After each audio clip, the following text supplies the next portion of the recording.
haus dan lapar akan Tuhan. Buat kami semakin menginginkan hanya Engkau satu-satunya yang kami rindukan, untuk kami lebih dekat melekat kepada Engkau, semakin mengandalkan Engkau dalam segala keadaan kami, karena kami mau jadi hamba-Mu yang setia, mengikut rencana-Mu dan kehendak-Mu. Terima kasih Bapa. Sebentar kami mau berbicara mengenai tata gereja. Tuhan berkati, berikan hikmat kami semua, berikan kami sejahtera, supaya kami terus boleh mengikuti jalan-jalan Tuhan lebih lanjut. Terima kasih, kami berdoa mengucap syukur di dalam nama Tuhan Yesus Kristus. Semua yang bersuka-cita berkata amin. Tepuk tangan yang meriah buat Tuhan. Kasih terus dengan yang paling panas. Fire! Fire! Jangan duduk, mereka belum bilang duduk, jangan duduk makanya. Lihat dulu ya.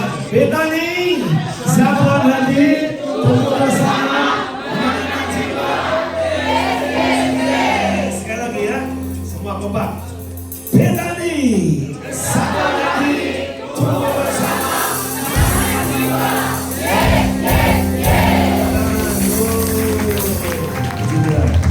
Oke, silakan duduk pasti karena sudah lapar kan. Kelihatan wajah-wajah kamu lapar. Baik, siang ini sebagai session yang terakhir, dan saya akan sampaikan mengenai organisasi dan ADART gereja kita. Nah, sebelumnya saya mau memberikan sedikit insight saja, ya, pandangan bagaimana kenapa sih kalau kita ditanya oleh orang-orang, kenapa sih kamu kok tetap setia sama gereja Betani? Kenapa sih?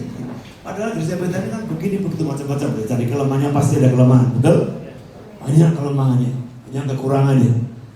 Lalu apa yang membuat kita tetap percaya, stay, dan tetap melakukan bagian kita melayani Tuhan melalui sinode ini? Tentu banyak alasan, ya. Tapi saya mau sharing saja sedikit aja sebelum kita masuk ke materi kita. Setelah saya ikut Betani sejak 2003, gereja Betani. Tapi sebelumnya kan gereja Betel Indonesia Jemaat Betani. Saya sudah masuk di sana tahun 1997, ya. Dan saya ikuti terus dari jauh, dari kadang-kadang dari dekat. Pak Willy Yusef dulu itu orang jauh sekali dari saya. Dia sudah di panggung sana, saya masih di bawah, di paling belakang. Orang ini hebat sekali, rapi Tuhan, ya, betul nggak? Tapi sekarang kita bisa bersahabat, bisa berteman. Ini perjalanan panjang. Saya bisa kenal beliau, bisa melayani bersama-sama beliau. Dan saya tahu beliau adalah salah satu anak kesayangan rohani dari Pak Alek. Kalau beliau suruh cerita Pak Alek, dari nol dia tahu semuanya. Jadi kalau mau tahu spirit yang bagaimana Betani dibangun oleh Pak Alek, ya tanya sama beliau. Beliau yang paling tertinggi. Saya terus pasang telinga terus kalau beliau cerita, karena saya nyerap terus, dan itu membuat saya semakin tahu bahwa di Betani ini ada sesuatu yang Tuhan kerjakan luar biasa. Amin. Kegerakan ini sudah bertahun-tahun, mulai tahun sekitar 70-an ya Pak. 70-an sudah terjadi. Dan ini terus menjadi suatu kegerakan yang semakin besar. Tahun 80, 90, tahun 2000. Itu kita lihat bagaimana gereja Minden terbangun, gereja yang terbesar di Asia waktu ini. Ya, jadi artinya pekerjaan itu panjang, dari 70 sampai dengan 2000 itu 30 tahun. Dan terus Tuhan peliharakan. Nah, setelah masuk tahun 2003 khususnya, kita ada gereja Betani Indonesia di sana. Nah, memang ada sesuatu yang harus kita alami, namanya ujian. Amin. Untuk memurnikan semuanya semakin baik. Kita sudah belajar 13 tahun kurang lebih, atau 14-15 tahun kurang lebih kita ada di sana. Dan saya mulai perhatikan, ada apa itu? Gereja ini begitu spesialnya, sekalipun di tengah-tengah situasi yang sulit, tapi Tuhan tetap jagain. Betul nggak? Papua tetap dijagai, amin. Amin. Nah, luar biasa, kami juga merasakan di Jawa ya. Nah, setelah ada 3 hal yang saya lihat, saya perhatikan, dan saya terus mau terima dalam perjalanan gereja ini atau sinode ini. Yang pertama adalah namanya spiritual legacy. sinode kita ini punya namanya warisan rohani. Amin. Kita bukan hanya sekedar, oh aku bergereja, ayo berorganisasi, kita buat sinode, bukan. Tapi ada legacy, warisan yang sudah Pak Alek terima dari awal. Apa itu warisannya? Satu, praise and worship. Betul nggak Bapak Ibu? Pernah nggak alami dulu waktu masuk ibadah, ujian penyembahan, baru nyanyi satu lagu, air mata sudah berderai, air dari hidung sudah berderai, tapi air liur enggak. Waduh, hadirat Tuhan begitu luar biasa, betul nggak? Wah, saya merasakan itu, sudah benar-benar luar biasa ujian penyembahan. Semua kemudian gereja-gereja juga mulai mengadopsi kegerakan praise and worship. Luar biasa. Nah, itu warisan, saudara.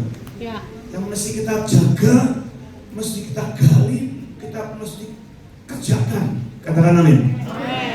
Jadi saya senang tadi praise and worship kita, wow, nggak kalah dengan Eden.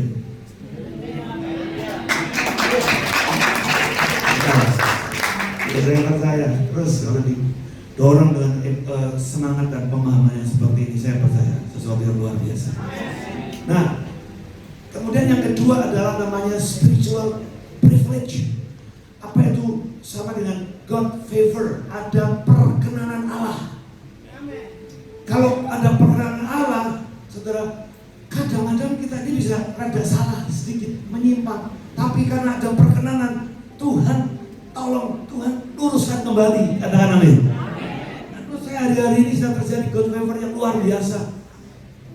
Karena sempat kita mungkin ada sedikit banyak kekurangan mendengar lagi suara Tuhan, kita mulai menikmati popularitas ya.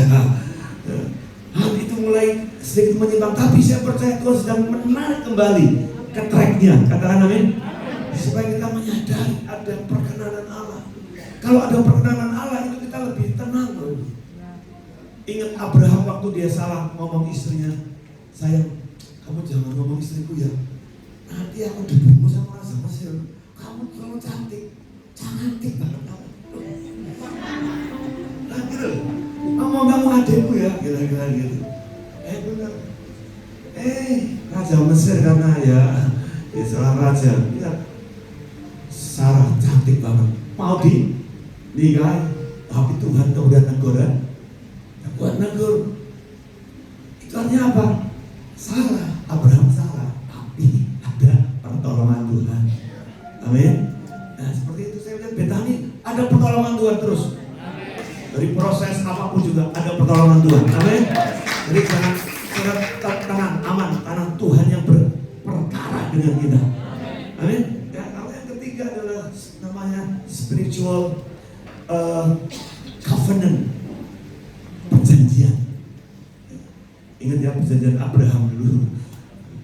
Ya, dari sisiku aku berjanji akan memberkati keturunanmu. Dari sisimu Abraham, kalau kau setia, aku akan pelihara ya anak cucu Setelah saya lihat Pak Alek memang memulai itu dengan covenant, dengan perjanjian dengan Allah. Kemarin kita sempat dengar Pak Alek itu pada zaman itu sakti Pak ya. Dia cuma duduk itu aja ngomong bisa jadi betul. Lebih dari dukun, lebih dari paranormal. Iya terus. Nah, kenapa? Karena ada perjanjian. Nah, itu jangan sampai hilang. Saya percaya orang-orang sakti akan lahir dari gereja Betani. Amin.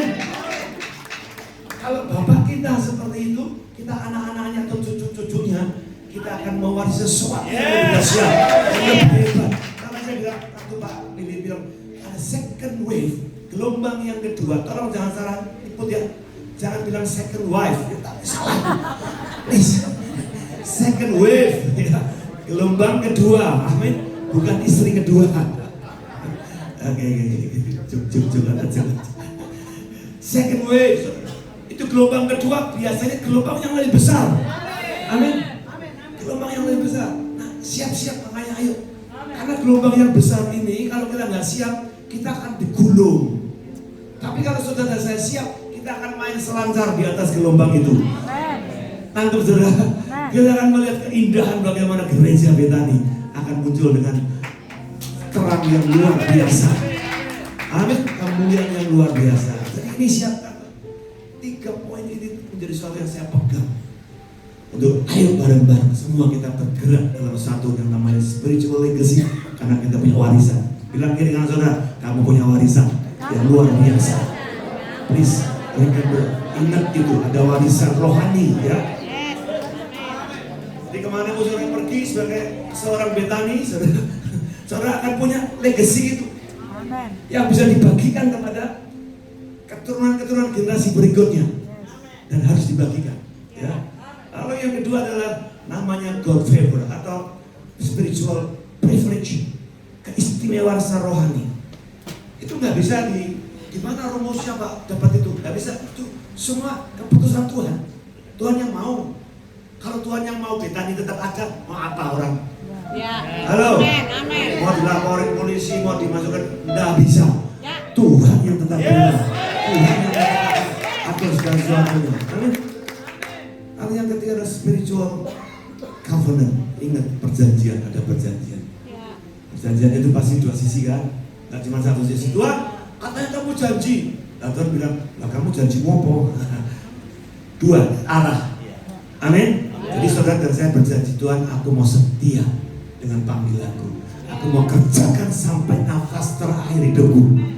Katakan amin. Saya percaya kalau itu menjadi bagian kita, semuanya akan jadi luar biasa. Tepuk tangan saudara-saudara, kasih terus ke kanan saudara yang paling pasti lagi. Fire! Fire! Amin. Baik, sekarang kita akan ke organisasi dan ADART. Setelah menurut saya, ya, saya juga ikut ambil sedikit bagian dalam mencoba untuk menyusun ini. Ya, tidak semuanya saya. Waktu itu kami Dewan Rasul ya, kita coba untuk mengkoreksi semuanya, ada beberapa revisi, dan menurut saya ini adalah ADRT yang paling matang.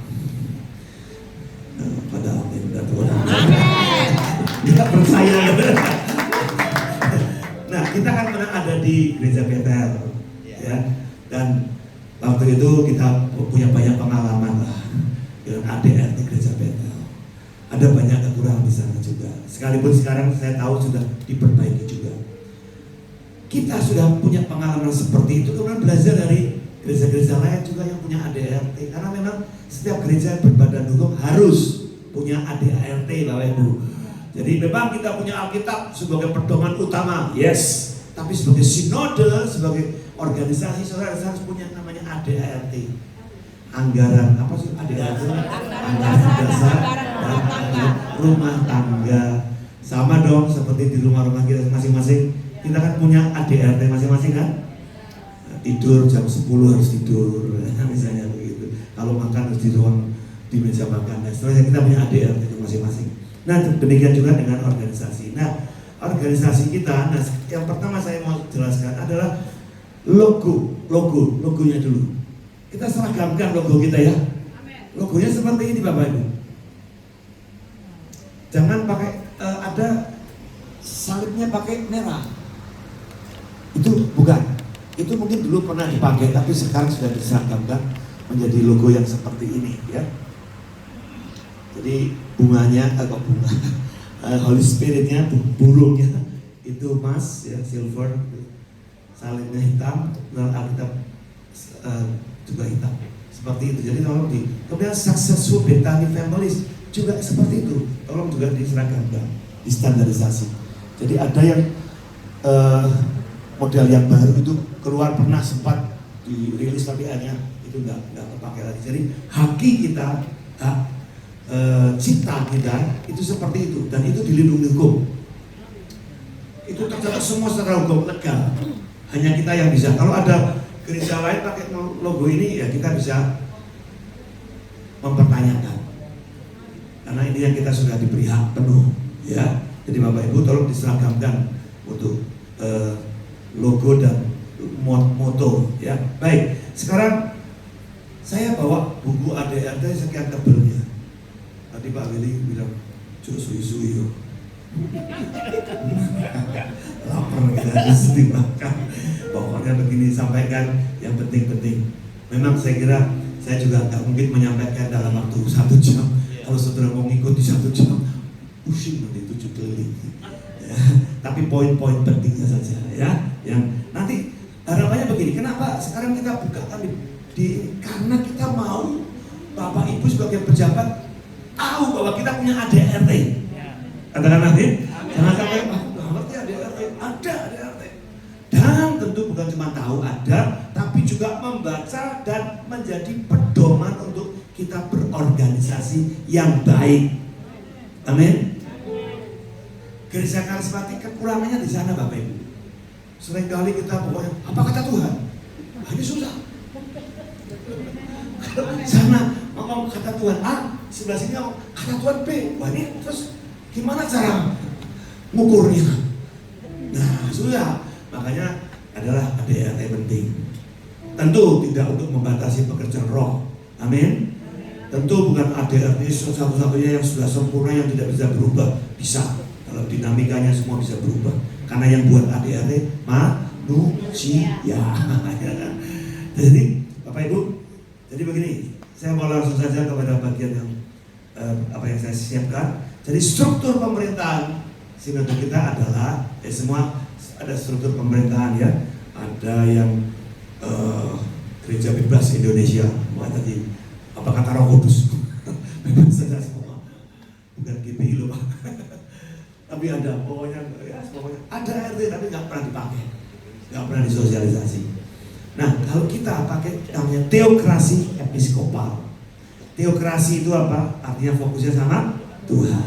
Ya. Semua harus berasal dari Tuhan sumbernya. Kemudian dipercayakan kepada para pemimpin, kepada orang-orang yang ditunjuk. Nah siapakah mereka? Itu ada beberapa struktur. Di sana dikatakan Dewan Rasuli adalah kepemimpinan dan pembimbing rohani tertinggi. Itulah mereka lah tim Dewan Rasuli. Ketua Dewan Rasuli adalah Pak Aswin Danusa Putra, Pak Willy Yosef sebagai anggota, ada Ibu Leni Matoke di sana, ada Pak Lukas Lukman di sana, ada Pak Cahyono di sana di Materi Madiun, ada Pak Kris da Costa di sana, ada siapa lagi? Ya. Satu baru meninggal kemarin, Ibu Meli Rifa dari Solo, istrinya Pak Freddy Rifa. Beliau juga adalah bagian dari Dewan Rasuli. Ya, kemudian di bawah Dewan Rasuli ada MPS, Majelis Pekerja Sinode, sebagai mandataris atau pelaksana keputusan sidang raya dan sidang istimewa. Kemudian ada koordinator daerah, adalah kepanjangan jalur komunikasi MPS di daerah-daerah masing-masing. Dan ada gembala jemaat lokal, gembala-gembala jemaat di sana. Ya, jadi ini mesin, katakan kalau ini mesin organisasi semua jalan. Kalau dulu mungkin Dewan Rasuli itu cuma simbol saja, sepertinya seperti itu. MPS yang bergerak terus kemana-mana. Nah sekarang kepemimpinan saya, setelah saya baca, oh enggak begitu, saya gandeng sekarang Dewan Rasuli. Ayo bangsa sama-sama Pak. Kalau atasnya bergerak, logonya bergerak, bawahnya semua bergerak. Amin. Karena urapan dari atas kepala turun ke jantut ke ujung jubah. Katakan amin. Sekarang semua harus bergerak, semua bergerak. Kalau semua bergerak, pasti dahsyat luar biasa. Amin. Ya. Jadi ini bukti bahwa Pak Willy Yosef dengan Ibu all out. Ini mau datang lagi katanya Pak. Jatuh cintanya sudah 3 kali, saya 3 kali jatuh cinta. Mau beli rumah di sini katanya. Katanya minta izin ketua, nggak perlu izin ketua kalau itu. Izin sama yang punya rumah aja.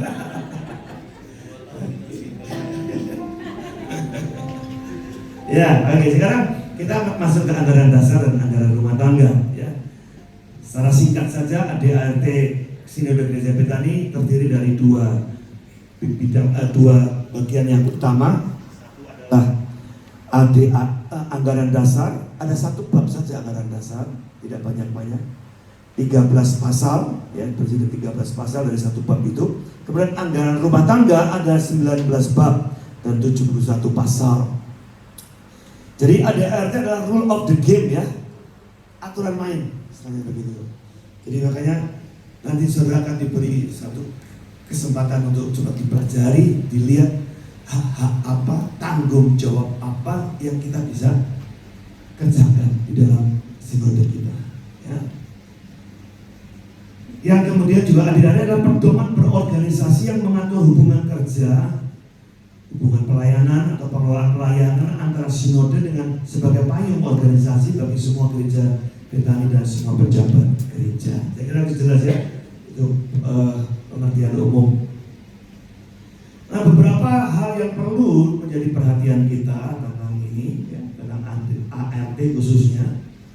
Yang pertama, semua pejabat gereja diwajibkan, ini kewajiban, memiliki dan membaca dan memahami serta melaksanakan semua ketentuan yang telah tertuang dalam ADART. Setuju gak? Ya, memang harus begitu ya. Kalau kita dari sana, kita sama-sama makanya harus tahu. Ya, boleh ya, untuk usul untuk apa boleh nanti, tapi ada semua ada tata caranya. Kemudian yang kedua adalah hierarki organisasi Gereja Betani Indonesia. Sekali lagi, Dewan Rasuli adalah struktur kepemimpinan tertinggi. Ya, beliau ini mencari visi dari Tuhan, ya, berdoa dan mendapatkan satu pemahaman, kemudian disampaikan ke MPS, dan MPS sebagai penerjemah dan pelaksana ya, daripada apa yang sudah diterima oleh Dewan Rasuli. Sidang raya dan sidang istimewa secara khusus adalah pengambil keputusan tertinggi. Bedanya sidang raya dengan sidang istimewa, sidang raya itu setiap 5 tahun sekali. Di sana biasanya ada pergantian kepemimpinan. Dan saya berdoa, saya sampai 2030. Habis itu nanti biarlah teman-teman yang lebih muda bisa menggantikan. Amin. Amin. Yang muda-muda, ya. Saya sama-sama Pak, tugas saya paling utama mempersiapkan next generation. Ya. Dan tentu yang lain-lain adalah mengatur supaya gereja Betani itu jangan dikenal sebagai gereja aut-autan, istilahnya nggak jelas, nggak disiplin sana sini, wah kacau gitu, enggak ya. Kita akan atur, tata dengan baik supaya Bapak Ibu bisa melayani dengan maksimal. Amin. Ya. Oke. Kemudian sidang istimewa itu kalau ada hal-hal khusus yang memang perlu dibicarakan di luar sidang raya ataupun sidang tahunan, khususnya sidang raya, kita bisa buat sidang istimewa. Misalnya, waduh Pak Pendeta ini kurang mampu, harus diganti sama Pak Nus. Boleh diusulkan di sidang raya, sidang istimewa. Tentu nanti ada prosedurnya. Semua pejabat boleh jadi ketua sinode, boleh ya Pak ya? Boleh, nanti ada aturan semua Pak. Tinggal jalurnya, prosedurnya semua terbuka. Jadi misalnya ini ada PDP di sini baru kemarin diangkat. Setelah baca ADART, aku tahun 2060 mau jadi ketua umum. Boleh. Hadir.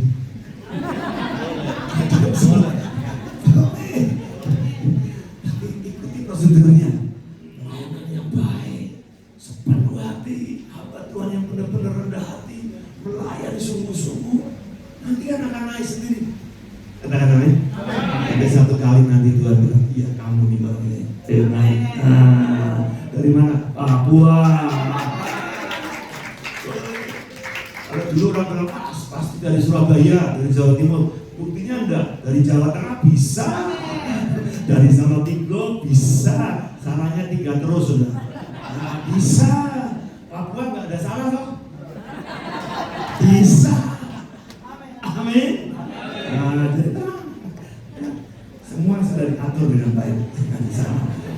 Oke, yang ketiga adalah ketentuan dan persyaratan. Nah, ini penting. Ketentuan dan persyaratan tugas tanggung jawab bagi setiap pejabat gereja yang menduduki baik sebagai Dewan Rasuli, MPS, Korda, Gembala Jemaat, dan pejabat gereja serta jemaat Tuhan pun telah dituangkan dalam ADART. Jadi maaf kata, jemaat juga kan kepingin jadi ketua sinode. Bisa nggak? Bisa. Bapak jajan 2 orang. Bisa nggak? Bisa. Nanti tahun 3000 Pak.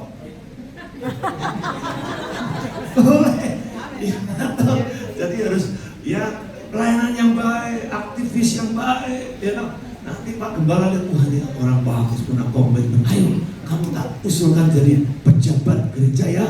Mulai dari PDP dulu, betul nggak? Iya, boleh diizinkan. Nggak apa, ya. Dan sampai akhirnya nanti bisa naik ke atas. Dan semua itu sudah ada. Bapak Ibu nanti tinggal dibaca, direnungkan baik-baik. Ya. Seandainya ada syarat tugas atau apapun yang kok ketuai kurang ini, kelihatannya kurang, harus tambah ini, boleh usul, boleh dibuka, tapi harus prosedur. Jangan langsung begini, ayo demo, datang ke Surabaya kemudian bawa pendom atau sana, ya. Tapi sampaikan nanti di dalam sidang raya, di dalam pertemuan korda, ada semua di sana. Jadi spirit rebellion tidak ada di sana. Ada namanya? Spiritnya adalah ketertiban, ya toh? Ketertiban, tertib, semuanya tertib. Ya. Ada aturannya, semuanya diatur dengan baik. Oke, ya. Ada di sini semua ya. Mau jadi enggak, saya mau jadi gembala sidang saja. Enggak apa-apa, ada juga. Ya, jadi saya tinggal baca renungan baik-baik dan ikuti saja peraturan itu dengan baik, nanti sudah akan sampai tempatnya. Yang keempat, nah ini ya sedikit mungkin perlu mendapat fokus. Yang keempat, fokus pada beberapa ketentuan ART, bab 7 khususnya, dan bab 15 dan bab 16. Bab 7 itu mengenai misi dan penginjilan dan pendirian pengembangan jemaat. Tadi saya bersyukur Pak Willy sudah ngomong, mas sampai ya kita di gereja rebutan jemaat, apalagi mindai jemaatnya sesama gereja Betani, tidak boleh. Kok diam? Harusnya kan begitu memang. Bahkan kalau perlu kita ini kerjasama. Saya senang sekali Pak Aswin hari-hari ini ya, ini Pak Widusya juga saksinya mengatakan begini. Udahlah, kita ini jangan model-model kayak dulu-dulu lagi. Kompetisi buat gereja cabang sebanyak-banyaknya, tapi nyakitin gereja lain, nyakitin teman-teman kita lagi. Percuma, apa sih ya untungnya? Ayolah. Sekarang kalau misalnya kita kepingin membuka cabang, misalnya Bambang Hengki mau buka cabang di Jayapura, padahal sudah banyak gereja di Jayapura. Lebih baik saya datangi Pak Korda, apa yang saya bisa bantu di Jayapura? Dapur. Nah, itu dia. Harus bilang rasuli. Beliau yang memulai lebih dahulu, berkata begitu, mari. Nabur. Berapa yang mau nabur? Ayo nih, kerjaan Tuhan. Pak Dewan langsung sudah siap nabur di depan. Tepuk tangan. Terima kasih sudah nabur. Ketuanya pasti ikut nabur. Haleluya. Oke, kembali. Jadi, ayo kita saling bekerja sama. Pak Aswi bilang begini, kalau misalnya katakanlah di satu daerah itu belum ada Betani, kamu juga tidak harus buat kerja Betani. Kalau di sana ada GPDI misalnya, atau GSJA, atau gereja apa, kamu bisa kerjasama dengan gembala di sana. Udahlah kerjasama saja. Yang penting kamu berdampak. Katakan amin. Yang penting nama Tuhan dipermuliakan, jiwa-jiwa boleh dimenangkan. Itu kuncinya tuh Pak Suka mau gitu tuh. Ya. Kalau saya salah dikoreksi. Wah, saya nggak pernah anggap itu terharu sekali. Saya bilang ini era baru. Amin. Ini zaman baru. Amin. Ini gelombang yang baru. Amin. Ini kegerakan roh yang baru. Jadi kita saling bergandeng tangan. Janganlah kita berhasil sukses, gereja kita besar, tapi nyakitin hamba Tuhan yang lain. Dijawab lah ya. jumlahnya cuma 12, 10 orang. Minggu depan sudah diangkut semua ke gereja yang besar. Mau kebaktian ditunggu-tunggu, mana jemaatnya nggak ada yang datang. Ternyata di depannya sudah disiapin bis, jemputin semua habis. Coba, saudara bisa merasakan kepedihan hati. Padahal mereka udah kerja sungguh-sungguh tahun bertahun-tahun. Please, itu sudah dibuat jauh-jauh. Itu masa lalu, katakan amin. Itu masa lalu, kita tutup semuanya. Kita tidak punya kepentingan seperti itu. Amin. Nah, itu luar biasa sekali ya buat saya itu. Nah, kemudian tadi ada semua tertulis di sini bagaimana kita mengembangkan jemaat, ya. Dari misalnya pejabat PDP boleh, tapi harus jelas. Begini, saya mau gembala jemaat itu sangat penting sekali menjadi satu pribadi yang diberi tanggung jawab khusus oleh sinode untuk betul-betul membina pejabat-pejabat yang ada di bawahnya. Mulai dari pengusulan itu gembala jemaat harus ngerti betul, sangat gampangan gitu Bapak Ibu. Dulu itu kan baru kenal 1 bulan, wah udah potensi, wah oke, kamu jadikan kamu ya pejabat ya supaya apa? Ngikat dia. Nah jangan ya, please, kepejabatan jangan dipakai untuk nikah. Jangan. Ini dulu kita pernah praktekkan, termasuk saya salah juga. Saya harus mengaku dosa. Karena diberi kesempatan. Tapi sekarang nggak boleh begitu. Makanya ujian pejabat sekarang tambah satu ini Pak, syarat lagi. Pembekalan harus ikut, kalau tidak ikut pembekalan tidak bisa mengajukan ujian. Di sini saudara dan saya dibekali sesuatu. Dan pembekalan ini bukan hanya untuk pejabat yang PDP, PDM, bukan. Kami semua dulu Pak ya, mulai dari Dewan Rasuli. Karena bahan pembekalan ini dari hatinya Pak Aswi. Serius, betul Pak ya? Betul ya? Dari Pak Aswi kemudian Pak Willy Yosef merangkai, menambahi dan melengkapi, dan itu wow, ya ini yang kita perlukan. Jadi Pak Aswi juga di sana ada hatinya. Setelah 13 tahun dia mengalami tekanan yang luar biasa. Sudah diberkati tidak dengan acara pembekalan ini? Jujur belum?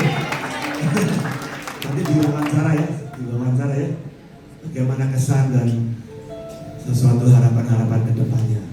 Sudah belum? Ada sudah diwawancara belum? Belum ya? Pak, nanti habis selamatkan. Jadi Bapak Ibu, ya saya lihat ini sesuatu yang luar biasa. Nah juga demikian hati Pak Aswi. Pak, tolong dituliskan jelas. Kalau ada pendeta gembala yang mau mengembangkan jemaat, boleh. Just planting boleh, misi boleh. Tapi kalau sudah punya 4 cabang, mau buka lagi boleh apa? Boleh. Tapi yang 4 cabang ini salah satu harus didewasakan. Jangan dicekali terus, pegangin terus sombong-sombong berapa? Cabangnya 20, 30. Wah, kita jadi kompetisi di situ. Itu terjadi Pak, waktu zaman ini sebelum ini. Betul nggak? Bangga-banggaan. Wah, ini kelompoknya si A misalnya. Cabangnya banyak, ini kelompoknya B, cabangnya banyak. Jadi saingan, akhirnya ribut sendiri kita. Kita ngulang kesalahan waktu kita di GBI. Saya punya pengalaman pahit. Waktu mau buka gereja Pak, Salatiga, yang nentang itu Kordanya. GBI, BPD-nya. Bang dia ngomong gini, selama saya hidup tidak mungkin Betani bisa masuk ke Salatiga. Nah, saya ini anak kecil waktu sih pupuk bawang, baru belajar lagi, belajar melayani. Sampai seperti itu, saya mikir, waduh, gitu ya. Tapi ya sudah, saya pokoknya lakukan bagian saya. Dan betul, gereja Betani muncul, hamba Tuhannya mati. Karena omongannya dia sendiri. Itu kan melawan Tuhan kan? Nggak boleh ya. Tapi itulah yang membuat, ayo jangan sampai terulang lagi ya seperti itu. Kan saya juga saya mau meninggal itu. Beliau salah seorang yang saya hormati juga di Salatiga. Oke. Jadi 4 saja lah cukup. Saya pegang 4 cabang aja, kepala saya botak terus gitu. Dulu saya lebih ganteng loh Bapak Ibu. Di gorong-gorong 4 cabang pusing saya jadi lebih tua kelihatannya. Jadi betul Pak Gereja bilang, jangan jadikan gereja itu kayak remote control. Gereja itu bukan remote control, bukan perusahaan yang memang bisa diatur di gereja. Gereja harus ada pastoralnya, pastoring yang benar, benar deh. Jemaat datang, mau ketemu pendetanya, langsung ketemu. Bisa ngobrol, bisa bicara, bisa minta nasihat. Tapi kalau mau cari pendetanya mana? Oh nanti tahun depan baru datang. Waduh, bayangin sudah. Masalahnya setahun lagi sudah tambah banyak. Ya, jadi menurut saya 4 itu sudah maksimal. Kalau dibuat 5 boleh, mau 6 boleh, mau 7 boleh, tapi yang 2, 3 ini didewasakan. Diotonomkan, betul, diotonomkan. Jadi sudah menjadi gereja mandiri. Gitu. Nangkap ya, Bapak Ibu? Oke. Boleh tepuk tangan.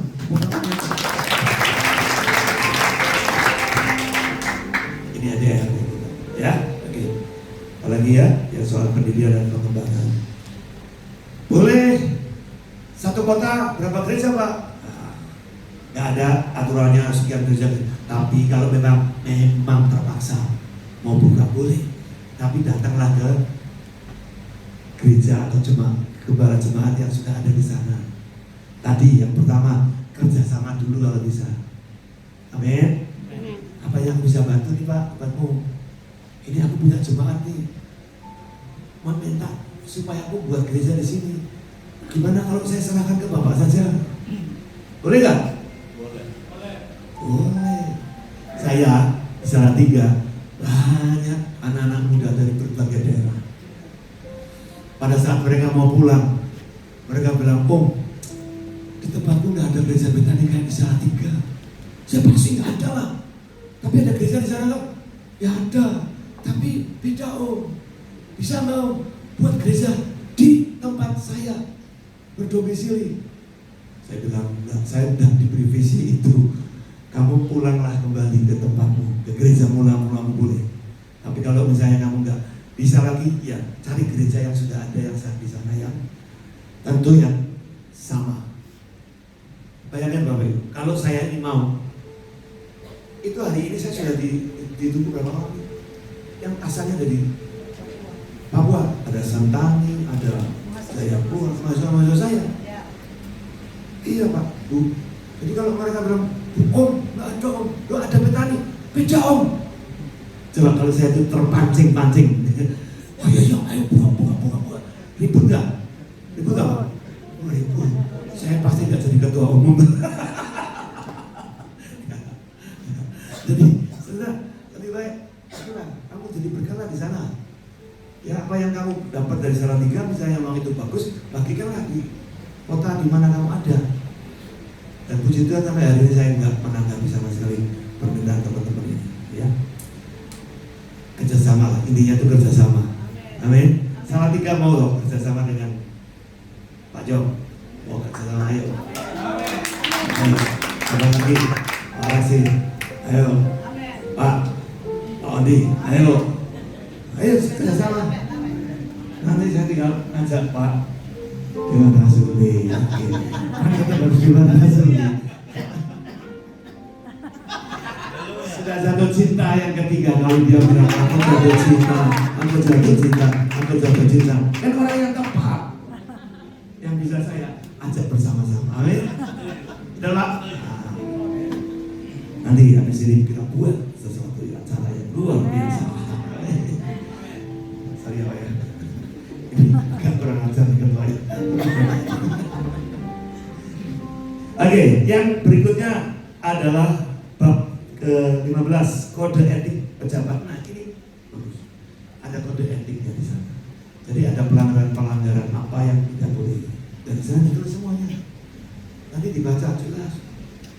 Pelanggaran mulai dari mungkin kurang setia atau apa, ada semua di sana. Dari pelanggaran yang ringan sampai pelanggaran yang agak berat, sampai yang berat. Di sana ada ya sanksi hasilnya apa, ada di sana. Lalu juga jangan lupa pemulihannya juga ada. Hari ini kita berkemenangan luar biasa. Semua diberkati Tuhan. Tapi buat saya yang paling indah adalah kita bisa kembali sekarang Pak Jo bersama-sama kita. Ya. Kita selesaikan semua masalahnya luar biasa. Jo bisa kembali melayani. Amin. Jadi mari sama-sama kita dari tangan. Selesai. Bagaimana jiwa-jiwa di Papua begitu menanti-nantikan saudara, menantikan gereja Tuhan. Amin.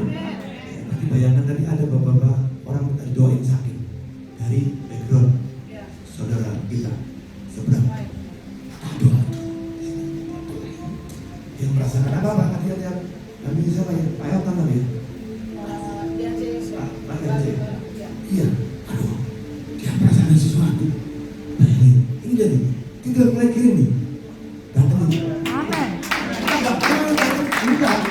Kita datang sendiri. Amin.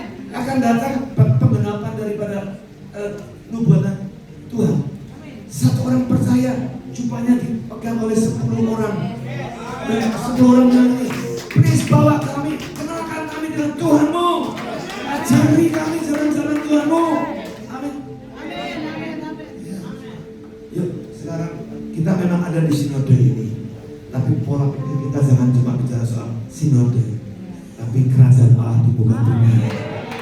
Amin. Jadi tegakkan jiwa-jiwa begitu banyak menanti kita sekarang. Ya, jadi ayo kode etik itu jangan sampai dipakai. Saya juga ada perlu, tapi jangan sampai dipakai. Artinya jangan sampai ada yang melanggar. Amin. Kalau sudah tahu, oh ini pelanggaran, jadi aku nggak boleh melanggar. Amin. Amin. Ya, jadi kita nggak kepingin kode etik itu kemudian terpakai, enggak. Itu hanya untuk melengkapi saja, untuk memberi satu guidance. Lalu yang ke terakhir bab berapa itu? 16 adalah disiplin dan sanksi. Nah itu saya sudah. Ya, dan pemulihannya juga di sana ada. Baik. Sebagai catatan saja, ya. Sinode atau ADART memberikan suatu kewenangan yang cukup signifikan, yang besar kepada gembala jemaat untuk mengelola, menimbang, dan memutuskan secara bijaksana. God wisdom, harus ada God wisdom. Ya, para gembala-gembala bertanggung jawab karena kita nanti yang akan dituntut lebih besar tanggung jawabnya di hadapan Tuhan. Jadi kita harus betul-betul punya wisdom of God. Ya, punya hikmat Allah untuk kita bisa membimbing para pejabat jemaat dan kita bisa melayani dengan baik. Pelayanan bersama demi kemuliaan nama Tuhan dan menjaga nama baik sinode. Ya, itu penting. Jangan sampai gara-gara kita nama sinode jadi tercemar semuanya. Ya kan gitu, biasanya begitu. Satu titik. Hilang. Sebelah. Kita punya tanggung jawab, semua tanggung jawab saling menjaga. Amin. Saling menjaga satu dengan yang lain. Oke, yang terakhir. ADART adalah suatu perangkat berorganisasi yang memiliki sifat dinamis, berkembang, disesuaikan tentu dengan kebenaran firman Tuhan yang pertama, ya. Kemudian perkembangan zaman atau perubahan sosial dan masyarakat. Kita tahun demi tahun akan berubah. Jadi ada perubahan itu sesuatu yang sangat biasa. Perbedaan interpretasi atau pandangan untuk suatu yang wajar selama dilandasi dengan motivasi yang murni dan nilai-nilai kekristenan sesuai dengan firman Tuhan. Perbedaan tersebut adalah sesuatu yang merupakan bentuk kewajarannya dan harus disampaikan dengan diskusi konstruktif, bukan debat kusir dan pembenaran diri sendiri. Setuju ya? Ya. Nah, itu catatan penting. Jadi boleh kita beda pendapat, jadi masukan-masukan yang berbeda, tapi dalam cara diskusi yang konstruktif. Kita ini anak-anak Tuhan yang tahu bagaimana kita berdiskusi dengan baik. Amin. Lalu yang terakhir, ADART dibuat dengan motivasi perbaikan dan peningkatan tentu bagi kesatuan dan kebersamaan dalam ranah pelayanan dan pengembalaan. Perubahan dan pembaruan ADART pasti membutuhkan masa transisi dan pengujian di lapak. Jadi artinya kalaupun nanti ada perubahan-perubahan yang perlu dirubah, tentu membutuhkan waktu transisi. Itu harus dipahami. Supaya jangan mana katanya kok berubah, kok belum berubah. Itu sudah dalam masa pengujian. ujian di lapak bagaimana? Ya karena apa? Kita ngurusin banyak gereja, banyak situasi yang berbeda. Jadi Bapak Ibu itu penting sekali ya untuk kita bisa paham bersama. Kemudian ya, yang terakhir sekali ya, program sinode ini agak sedikit sudah kelewat ya. Januari 2025, Januari 2026 itu yang sudah berjalan hari ini. Satu, doa nasional bagi bangsa. Setiap bulan Agustus mendekati kemerdekaan kita ada doa bagi bangsa. Ya, itu akan menjadi satu kegiatan yang rutin. Kemudian yang kedua, worship collaboration project ini kita ini sekarang kan nyanyi lagunya dari gereja lain semua ya.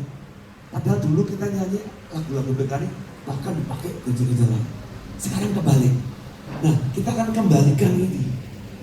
Dan saya sudah mulai, proyek ini sudah kita mulai untuk ngumpulin lagu-lagu yang ada di teman-teman yang ada di cabang-cabang. Saya tahu berapa jumlah lagu yang sudah masuk ke kami? Jumlahnya Pak 100 lebih lagu baru asli original dari teman-teman gereja PKI lokal. Bayangin, selama 13 tahun kita main cuma hanya untuk kita sendiri kita buat, tapi jadi nyanyi. Dan kita berharap nanti kita akan ada kebersamaan nyanyi bareng ya, dengan lagu yang sama kita viralkan bersama-sama. Sekarang dengan teknologi yang maju saya kira itu mudah sekali. Tapi mari tempat Pak Bileser ada berapa Pak? 60 lagu itu belum masuk Pak. Jadi ada 160 lagu yang sudah siap. Dan saya tahu tanah Papua tadi suara ibu ikut kayak malaikat. Gak ada saya ketemukan suara ibu di Salatiga. Saya bilang, ibu suara kamu sekali. Sehingga kamu belum pernah jadi. Pemimpin pujian kita suara yang mantap-mantap. Saya percaya Papua punya privilege yang luar biasa. Ya, kalau tariannya, waduh 1 jam, 2 jam gak berhenti. Luar biasa. Ya, jadi kekayaan seperti ini ayo dikembangkan. Dibangun. Kalau dulu mungkin, wah itu kan cuma dari gereja pusat, kita nunggu dari itu. Nah, sekarang dari daerah-daerah semua boleh dianggap, ya, boleh memberikan kontribusi. Lalu berikutnya ketiga mengenai materi song dan pelaksanaan family altar. Kita tahu 3 pilar gereja Betani, song, FA, dan praise and worship. 3 ini harus kita jaga betul-betul sebagai spiritual legacy. Song semua harus diadakan song. Nanti bahas dan kami coba perbaiki dan segera nanti akan bisa mudah-mudahan di dalam Betani Conference bulan Juni nanti saya bisa terima materi-materi song yang sudah diperbarui yang lebih praktis, yang lebih update ya, yang bisa dipakai. Lalu pelaksanaan family altar, semua gereja Betani lokal harus ada family altar. Karena tanpa family altar, aduh kita lemah sangat. Ya, jadi semua harus ada. Kalau belum, ayo mulai ada kesulitan apa, kita bantu. Amin. Kalau ada kesulitan apa, kita bantu. Lalu kemudian yang keempat, panitia Betani Conference ini sudah mulai disiapkan. Kemudian kelima, ini leaders empowering, seperti ini acara ini sudah berjalan mulai dari Taman Dayu, kemudian ke Jawa Timur, Jawa Tengah, kemudian Kalimantan, Sumatera, Manado, Papua. Jadi kita sudah keliling-keliling nih. Pak Willy senang sekali keliling-keliling sama saya. Cocok ya Pak? Cocok.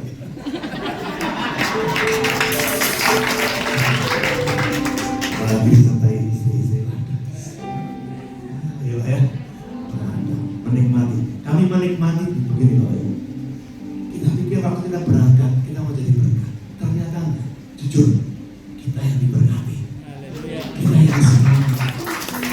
Kalau kita datang ke daerah teman-teman daerahnya loyo, kita ikut loyo. Tapi ternyata tahu seperti luar biasa, seperti kalau juga di sini luar biasa. Betul kan? Pokoknya sos dan dos namanya. Apa tahu? Ya, luar biasa. Jadi ayo terus ini api dalam padam. Kita kobarkan lebih lagi nanti mungkin setengah tahun ke depan atau akhir tahun atau awal tahun ke depan kita kobarkan lagi. Amin.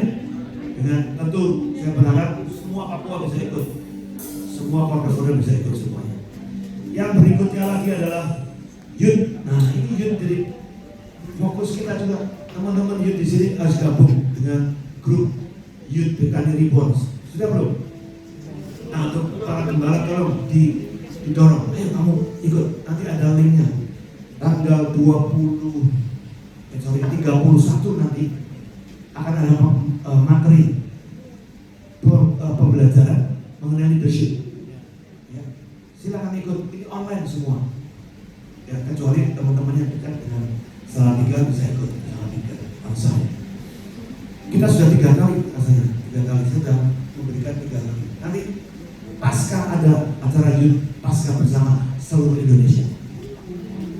Dipusatkan di Salatiga. Dan kalau teman-teman sekali lagi, besok April, ya. Gembalanya boleh tak? Boleh. Boleh Pak? Boleh. Jadi jangan cuma youth-nya aja. Dengar youth, tapi gembalanya itu supaya tahu, oh yang diajarkan seperti itu, supaya kita bisa satu suara untuk kasih motivasi buat anak-anak kita. Amin. Jangan sampai saya ngajar begini, gembalanya di sana nggak boleh. Wah ini banget, kasihan. Oke, itu ya. Para gembala boleh ikut lah. Order bisa mendorong ya Pak ya, Pak ya. Ingatkan lah Pak nanti. Ya.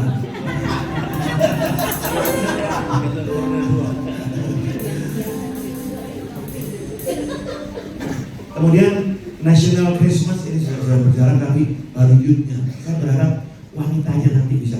Nanti saya dengar. Amin. Nanti wanita buat grup loh. Wanita se-Papua ya, betul ya? Iya. Nah yang bergabung cepat. Nanti ada Ibu Riki, ada Ibu Lani di sana. Wah, mantap pokoknya ya. Nanti buat supaya ada informasi yang terus digulirkan dan bisa bekerja sama. Minimal kita bisa berdoa bersama-sama. Amin. Ya. Kemudian apalagi doa-doa Korda MPS. Nah hari ini Pak kita absen ya Pak. Ada doa MPS Korda setiap bulan 2 kali. Kamis kedua dan keempat. Tadi kita absen, kita izin, kita masih ada sekarang di sini. Saya, Pak Agus dan Pak Pandi, kita nggak bisa hadir. Lalu sama istri saya, perkenalkan Ibu Riki ini adalah ketua wanita.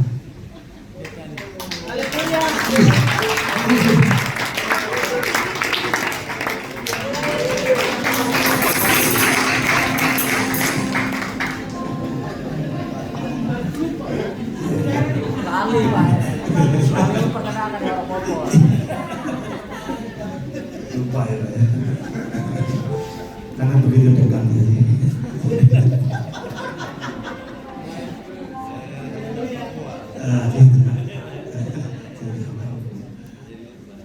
Baik, yang berikutnya lagi rapat bulanan MPS Korda juga sudah jalan setiap Senin pertama ya.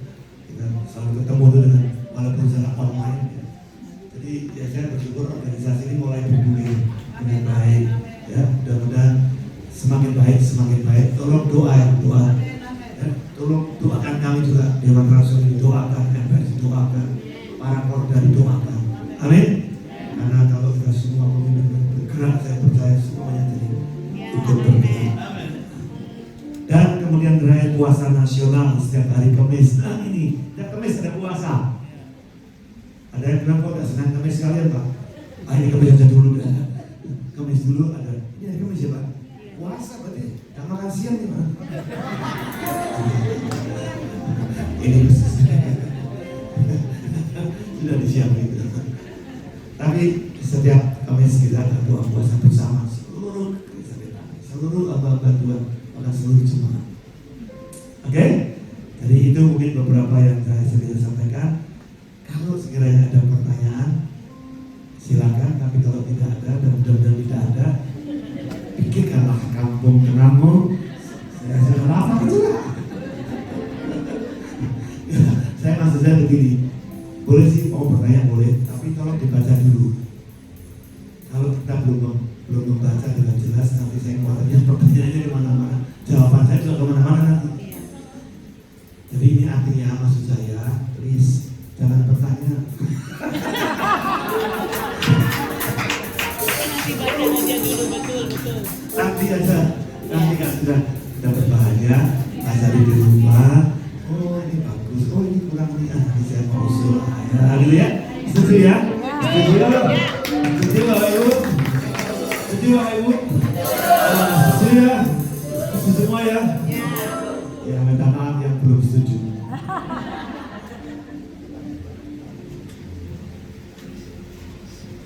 Ini komnya. Bukan. Saya mau tambahkan tentang pilar dari Betani kan tadi 3. 1 Som, 2 FA, 3 Worship. Saya mau bicara tentang FA. Setiap gembala yang sudah khotbah pada minggu pertama, materinya itu diambil untuk FA. Amin. Amin. Jangan kemana-mana. Ini penting, ya. Karena yang boleh khotbah hanya pengurus. Ada di dalam FA itu ada siapa? Ketua, satu lagi, sekretaris, bendahara. 3 orang ini dimentori, dilatih supaya bisa membawakan firman yang gembala arahkan. Ini kunci. Ya, saya mau tanya, yang jadi gembala angkat tangan. 1, 2, 3, 4, 5, 6, 7. Berapa FA? 2. Kali yang akan datang, saya datang harus 10. Setuju kan? Setuju ya? Bapak berapa? 2. 3. 5. Berarti saya datang 50. Saya lagi kan? Ini Pak Nus. 1. Waduh. Baru Pak, baru. Baru 10 ya. Siapa lagi? Ini Pak. 1. Tahun depan datang 10. Amin. Kita harus menguatkan FA kita. Amin. Di FA, saudara, kalau saudara FA-nya kuat, gerejamu nggak akan digoyang-goyang oleh siapapun. Ya. Amin. Dan FA ini, saudara, adalah sebuah fondasi yang paling kuat untuk menjangkau jiwa-jiwa baru. Jadi saudara, ingat, problemnya FA itu kalau sudah kumpul 25, Mekar. nggak mau mekar, Oh iya. Kadang tidak mau pisah. nggak mau Iya, pisah, betul. disuruh pisah, nangis-nangisan. Ada yang ini. Sekarang udah cocok, nggak bisa. Saya bilang, mulai sekarang 10 bukan pecah lah, multiplikasi. Ya. Mekar. Mekar. Maka saya percaya Papua akan dipenuhi dengan kemuliaan dari Tuhan. Amin. FA ini menjadi tonggak bagi Betani menjadi kuat. FA di Surabaya ada 2 itu. Dan FA ini benar-benar menjadi kekuatan. Sampai hari ini orang goncang-goncangkan gereja-gereja di Betani tetap kuat. Memang ada beberapa, yaitu raja-raja yang ditariki oleh beberapa gereja. Nggak apa-apa. Raja juga dapat kerajaan Allah. Rakyat juga dapat kerajaan Allah. Amin. Kita sama-sama menuai, sama-sama memenangkan jiwa, sama-sama memperlebar kerajaan Allah. Amin. Saudara, saya datang ke tempat ini, saya tidak mau sia-sia. Perjalanan kami ke tempat ini cukup panjang, cukup lama. Saya biasanya kalau keliling ke kota paling banyak 3 hari. Kali ini saya di tempat ini 5 hari.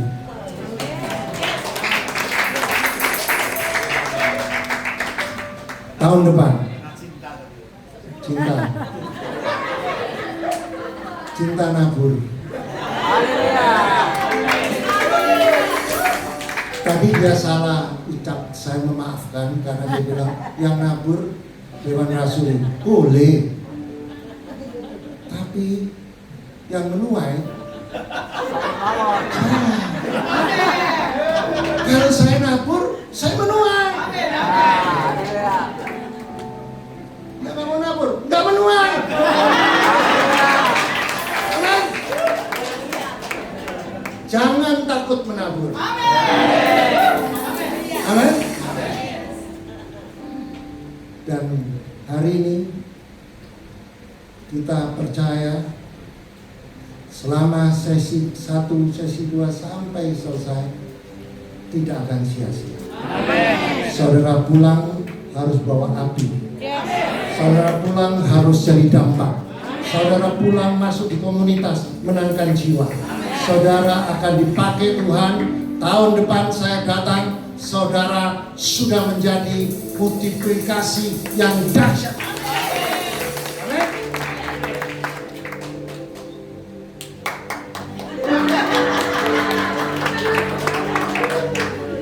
Saudara, nabur apa?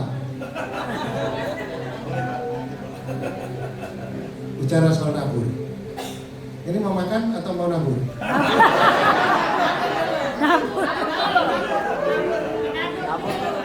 Saya kasih kesaksian menabur.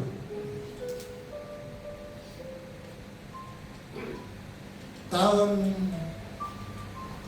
98 terjadi krisis ekonomi.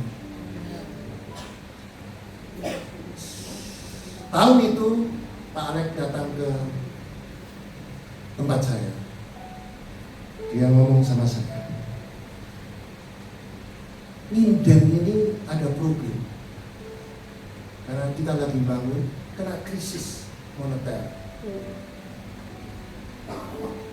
Dumnya itu nggak bisa dipasang karena nggak punya uang. Saudara tahu dung yang besar? Ya. Lantas dia bilang, aku butuh.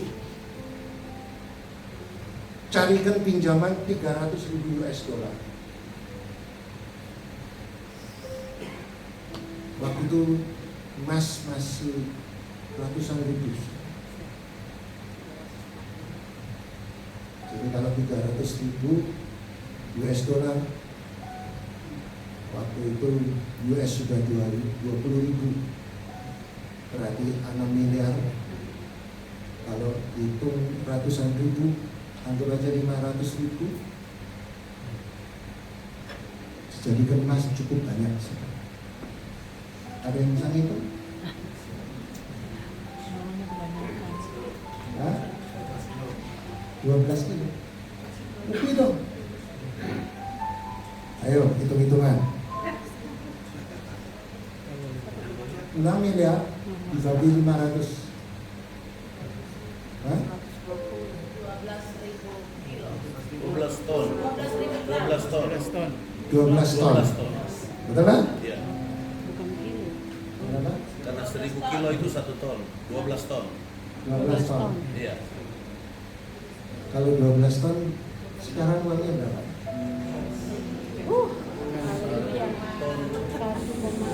Ton 1 kilo bisa 1,6 miliar. Sekarang 16.000 dolar. Iya. 1,6 miliar kalau 1 kilo. Iya. Iya. Iya. Ya harga emas. Iya. Ya harga emas ikut dolar. Iya. Harga Jadi emas ikut berapa? dolar. 1,6. 1,6 1 kilo. Iya. Hah? Iya. 1 kilo. 9. Hah? Harga emas 1,9. 1,9. Ya, 1,9 kali 12 ton. Per kilo. Ya. Pokoknya banyak. Bisa bangun, bisa 19 miliar. ya, bisa bangun sebuah gedung, saudara. Nah, waktu itu Pak Alek ngomong sama saya, carikan utangan. Jadi pada waktu itu US dollar 20.000.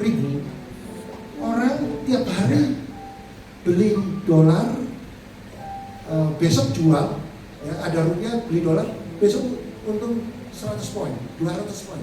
Jadi susah cari dolar, cari rupiah. Saya bilang, Pak, bank aja nggak ada. Cari kan via ketiga. Via ketiga sudah pintar, dia nggak mau kasih utang. Karena apa?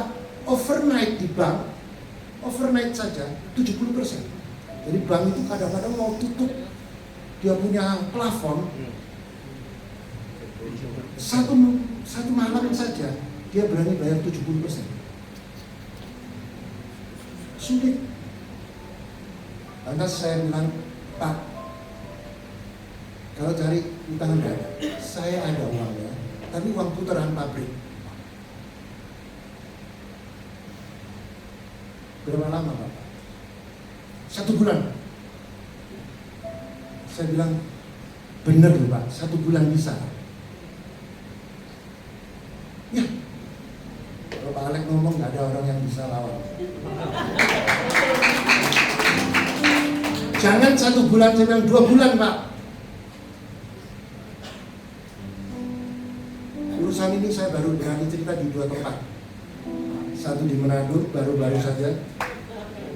Baru sekarang di Papua. Saya nggak pernah cerita kemana-mana. Kalau Pak Alek nggak tahu, dia sendiri yang cerita. Tapi saya sendiri baru berani cerita hari ini di sini sama sebelumnya di Manado 1 bulan yang lalu. Lantas saya transfer 300.000. 2 bulan uangnya nggak dikembalikan saya. Saya doa puasa, saudara. Karena kalau saya tanya sama Pak Alek bisa marah. Karena Pak Alek itu gengsinya tinggi. Tapi saya tahu,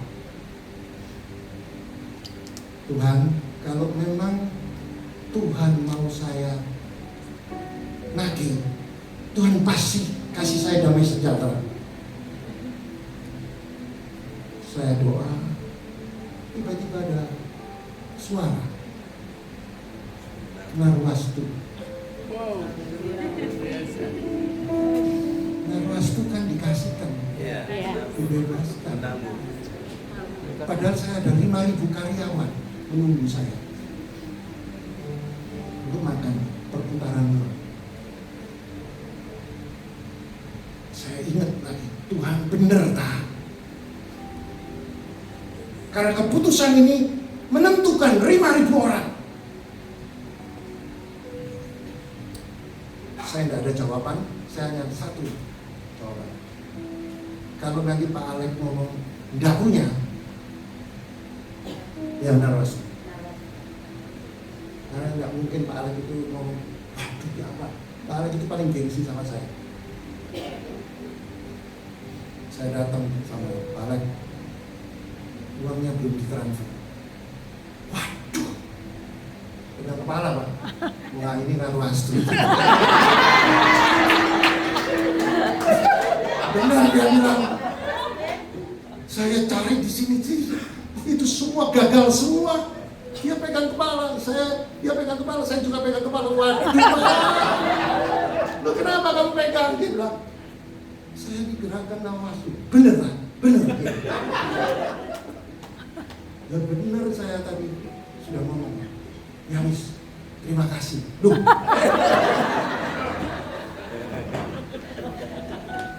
Jadi saudara, ada pemindahan,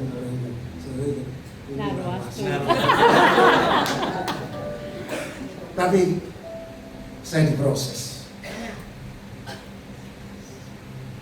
Menurut perhitungan matematik, karyawan saya akan dapat masalah. Tadi enggak masalah. Ada aja ya orang tolong. Ada aja jalan keluar. Allah bekerja untuk semua. Allah bekerja untuk gereja Tuhan. Dan apa yang terjadi saudara? Saya setelah 1,5 tahun lebih, saya diberkati Tuhan. Ada seorang bangsa asing datang, yaitu buyer saya datang, dia digerakkan Tuhan memberikan kontrak pada saya. Satu kontrak senilai 8 juta US. Allah yang kita sembah tidak mau berhutang. Katakan dengan senang, Narwastu.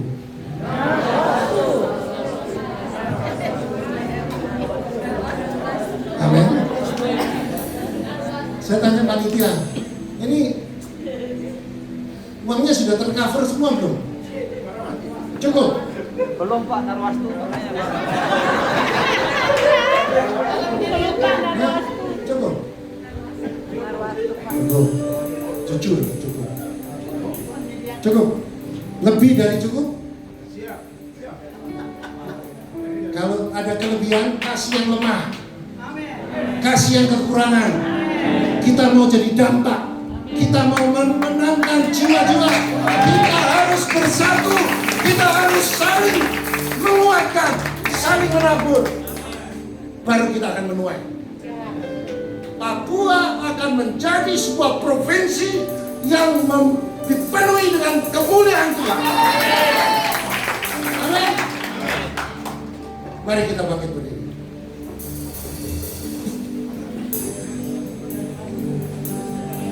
Hari ini semua yakin bahwa Allah sudah bekerja begitu dahsyat.